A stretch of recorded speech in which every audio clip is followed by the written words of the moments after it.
বন্ধুরা, এই কবিতা তোমরা আগে খুবই কম শুনেছ।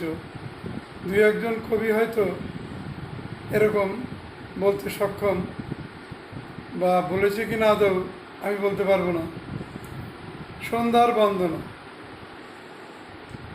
সূর্য যখন অস্ত গেল, আবছা হলো আলো, ধীরে ধীরে দিক দিগন্ত আধার হয়ে এলো।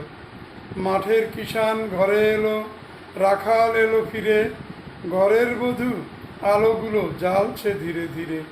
বিকেলবেলা থলি নিয়ে যারা গেছে হাটে, বাজার করে সার বেঁধে সব আসছে হেঁটে হেঁটে। পথিক শুধু একলা পথে, সবাই ফেরে ঘরে, পথই যে তার আপন শুধু, তাই সে পথের পরে। দাওয়ার পরে মাদুর পেতে ঠ্যাং মেলিয়ে বসে, ঠাম্মা শুধু পান ছেঁচে খায় ফোকলা দাঁতে হেসে। গলায় কাপড় ধুনুচি হাতে, তুলসী তলে মা বিড়বিড়িয়ে কি যে জপে বুঝতে পারি না। লক্ষ্মী প্যাঁচা বসলো এসে আমড়া গাছের ডালে, বাদুরগুলো মেলল পাখা যারা ছিল ঝুলে।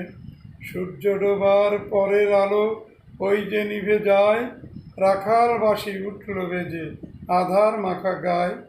একটি দুটি তারা দেখি, ফ্যাকাশে তার রং, মন্দিরের ওই বড় ঘণ্টা বাজলো ঢং ঢং।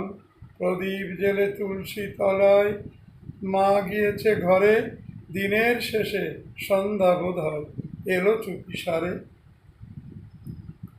কমেন্ট, লাইক, সাবস্ক্রাইব করো, তাহলে আরও মজাদার জিনিস শোনাবো তোমাদের। খুব তাড়াতাড়ি আমি কবিগানও শোনাবো। ভালো থেকো।